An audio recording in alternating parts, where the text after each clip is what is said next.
Des histoires possibles, y en a-t-il encore? Des histoires possibles pour un écrivain.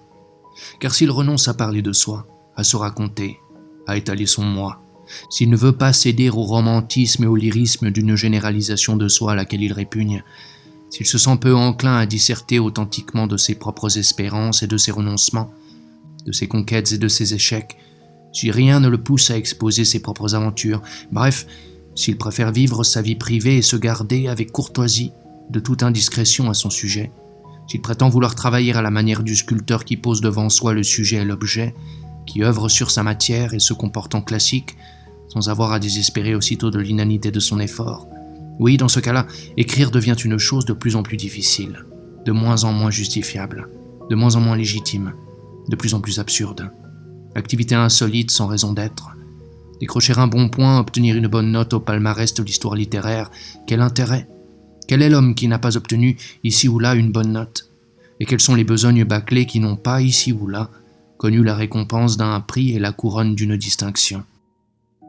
On sait être autrement plus exigeant de nos jours, mais là encore, c'est se retrouver devant un dilemme, et les conditions du marché ne sont guère favorables. Ce que réclame la vie moderne, c'est de la distraction. Cinéma le soir, et poésie à la page littéraire du journal. Au-dessus, on veut avoir de l'âme, des aveux circonstanciés, la vérité même. À ce prix-là, ce sont des produits supérieurs que le public entend acquérir, des œuvres morales, des valeurs utiles et dûment utilisables, des formules efficaces, des pensées valables qui affirment ou dénoncent quelque chose, qui plaident ou qui condamnent quelque chose. De la haute littérature, en tout cas, qu'il s'agisse du christianisme ou du doute, de l'espérance ou du désespoir. Mais l'auteur qui se refuse à donner dans ces productions-là, l'auteur qui s'en écarte toujours plus nettement, toujours plus résolument parce que son besoin d'écrire, justement, il le sent au fond de soi, né dans le jeu de sa conscience et de son inconscient, produit par un balancement intime entre le scepticisme et la foi, issu précisément de tous ces dosages secrets et personnels qui ne regardent absolument pas le public, comme il ne cesse d'en avoir la conviction sans cesse plus assurée. L'auteur qui reste persuadé que son art suffit et se suffit quand il crée, modèle, donne des formes et du relief, du réel aux apparences, que l'écrivain ne puisse s'en prendre qu'à la surface de toute chose, que son rôle soit de l'éclairer, de la faire voir, cette surface et rien de plus, et que pour le reste, il convient de se taire. L'auteur, l'artiste, l'écrivain persuadé et convaincu qu'écrire, c'est cela et seulement cela. Que devient-il ?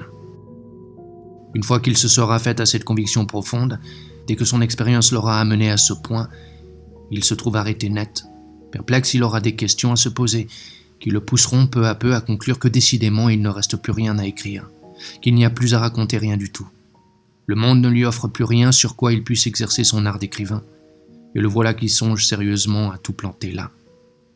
Certes, il reste peut-être bien quelques petites phrases à écrire, mais encore faut-il aussi se jeter dans la biologie, se plonger dans une humanité explosée, si l'on veut essayer de s'adresser par-delà les infatigables matrices, par-delà les ventres inépuisables des mères constamment en travail, aux millions de millions d'êtres humains dans l'avenir.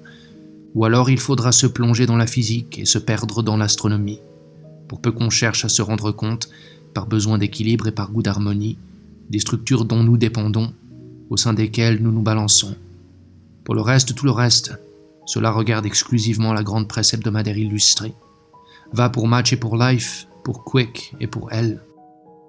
Hormis cela, c'est la vie quotidienne de tout un chacun, les affaires, bonnes ou mauvaises, le beau temps ou la crise, soucis et tracas, émois et chocs, heures et malheurs au sein de la vie privée, rien qui se rapporte à l'universel, au cosmique, au cycle de l'être et du non-être, à l'appel du destin. Rien qui touche de façon ou d'autre à l'essentiel. La scène où tout se joue, le destin l'a quitté pour se glisser en coulisses, désormais étranger au drame. Et sous les feux de la rampe, il n'y a plus que des accidents, des crises du hasard, des maladies. Jusqu'à la guerre elle-même, qui dépendra des savants calculs de cerveaux électroniques computant et établissant par avance sa rentabilité. Impossible, on le sait, pour autant que les machines à dénombrer fonctionnent correctement. Il n'y a positivement que la défaite qui soit mathématique. Mais gare aux erreurs provoquées dans les cerveaux artificiels. Gare aux sabotages éventuels, aux falsifications possibles, aux influences interdites. Ce qui n'est rien encore, à côté de la possibilité toujours menaçante du dérèglement d'un petit ressort distendu, d'une bobine déboîtée, d'un mauvais contact, un méchant réflexe mécanique, et c'est la fin du monde techniquement court-circuité, sur une erreur de branchement. Nous ne vivons plus sous la crainte d'un Dieu, d'une justice immanente, d'un fatum, comme dans la 5e symphonie. Non, plus rien de tout cela ne nous menace. Pour nous, ce sont les accidents de circulation, les barrages rompus par suite d'une imperfection technique, l'explosion d'une usine atomique où tel garçon de laboratoire peut avoir eu un instant de distraction, voire le fonctionnement défectueux d'un rhéostat des couveuses artificielles. C'est dans ce monde hanté seulement par la panne, dans un monde où il ne peut plus rien arriver sinon des pannes, que nous nous avançons désormais, avec des panneaux réclames tout au long de ces routes, et les petits monuments de pierre dressés, ici ou là, à la mémoire des accidentés. Et dans ce monde, il ne reste plus guère que quelques rares histoires encore possibles, où perce encore timidement un semblant de réalité humaine à travers l'anonyme visage de quelqu'un, parce que parfois encore la malchance, sans le vouloir, va déboucher dans l'universel. Une justice et sa sanction se manifestent, et peut-être la grâce aussi, qui sait.